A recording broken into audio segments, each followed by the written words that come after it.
أهلا وسهلا ومرحبا بكم في دورة القرآن ذكري Only Academy. Proceeding with our lessons, our English lessons for QAAIDA NUURANIYYA. I think if you're following up and you're a student taking maybe the private course in our door courses, the first lesson was about the Arabic alphabets, where Huruf al-Arabiyya, we said there are 28 Arabic letters, and sometimes we refer the Arabic letters to be 29. We refer them to be 28 when alif is excluded, because alif is used as a sounding letter. So if we're using alif as a sounding letter, as we see ba, ta, you see the red signs over there. So by that we don't include alif. So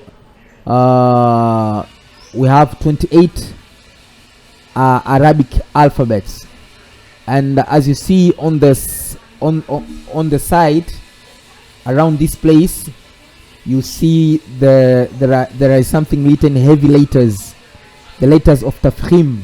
We call them the letters of tafkhim, the letters which are pronounced using an echoing sound, and other letters are called huruf al-muraqqaqa. The remaining letters are soft letters. Say heavy letters are 7 in Arabic. So if we have 28 letters, we take 7 to be heavy letters. The remaining 21 will be soft letters. And then we focused on the class of makharij. We said there are about 9 groups of letters with the same makharij, yani the neighboring letters, roommates, hurufu qaribatu makhraja. And then we went to the second lesson, which was talking about hurufu mamzuja, the combined letters, the mixed letters. So we used to normally use to one letter, but now we see here 2 letters, alif, lam, alif. So I think we discussed this on the second video talking about lesson 2, and then we moved on to lesson number 3, which is talking about the vowels, fatha, kasra, and dhamma. We explained it in deep in each session, and these are the vowels, like in Swahili or English we call a, e, I, o, u. So in Arabic we have 3 vowels, fatha, kasra, and dhamma. Fatha is like a, kasra is like e, and dhamma is like o. And then on the 4th lesson we were talking about the fathatain, kasratain, and dhammatain. This is in English we call them implied noon. So in Arabic we call it tanween. So in English the vowels are called harakat. There are 3 vowels, fatha, kasra, and dhamma. And then after the harakat we have seen the class of tanween, fathatain, kasratain, and dhammatain. And then on lesson 5 we focused on the exercise which tests you about the harakat and the tanween. So it was the class which includes about a word with 3 letters like this, abadan, ahadun. We recite, you can read it by using hija and without hija. So tadribat is exercise. So today our focus in summary is gonna be a very short lesson talking about huruful maddu. Huruful maddu, letters of maddu.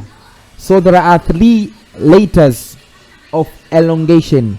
What is maddu? What is mad? Mad literally means extension or prolongation. Extension or prolongation.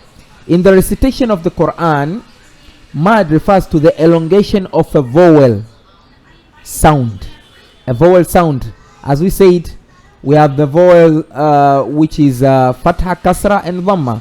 So we having a vowel sound. Either we say a, or E, or U, like that. So it is an essential part of Tajweed because it affects proper pronunciation and rhythm in recitation. Okay, so we're gonna learn deep. After finishing the course of QAAIDA NUURANIYYA, we have another course which is talking about all the ahkam of Tajweed in deep, one by one. Ahkam of nun sakina, every ahkam we're gonna focus in it so deep. So here we're just touching about this MADD. So there are different types of MADD. There is natural MADD and secondary MADD. So natural MADD, in Lughat al-Arabi we call it MADD al-Tabi'i. MADD al-Tabi'i. In other words, we call it MADD al-Asl. So in English we call it natural MADD. So what is natural MADD? Natural MADD is the most basic form of MADD. It occurs when a letter of MADD, whether there are three letters of MADD. 3 letters of MADD. We have the alif, we have the waw, and we have the ya. Like we see over here, we have the alif, we have the ya, and the waw. So the natural MADD occurs when the letters of MADD, whether alif or ya or waw, comes after a corresponding vowel, haraka. Yani comes after a corresponding, they come consecutive, yani they follow one another. So whether you see this small waw, or there is a kasara, or there is a fatha, so the letter before it is gonna have either a fatha or a kasra or a dhamma, and then it is followed by this either waw or the small ya or the small alif, like that, or the connected. So it can be like this, whether it can be like this, let's say it's ba, it can be joined like this, or whether it can be like this. No. Let me rub over this.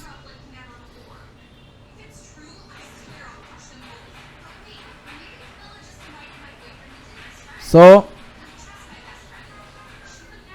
whether it's be like this, or it can be ba and then with a small alif. So this small alif, we call it swaghira. Swaghira means something small. So when you say alif swaghira, means the small alif, and it is not followed by any stopping sign or letter that changes its length. So by this we're gonna say that this is ba, and then fatha, and then alif swaghira, the small alif. So its hukum we recite it by saying, instead of ba we say ba. So for how long do we elongate that pronunciation? So we call it haraka. So we elongate it, we prolong the elongation by 2 harakats. 2 harakats is almost 1 second, almost 1 second. So we're gonna recite it as ba fatha alif saghira. Ba means ba, fatha, small alif, ba. So we're gonna recite it like this. So let's go together.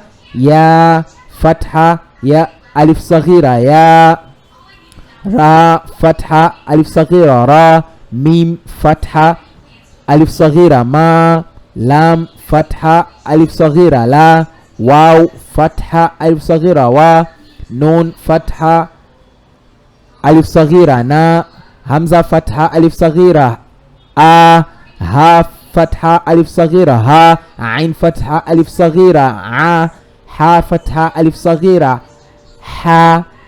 So this is all these are common, gonna be like a homework to you, but on the last you can find ya here. So this is gonna be hamza kasra ya saghira i, ha kasra ya saghira hi, waw dhamma waw saghira wu, ha dhamma waw saghira hu, hamza dhamma waw saghira u.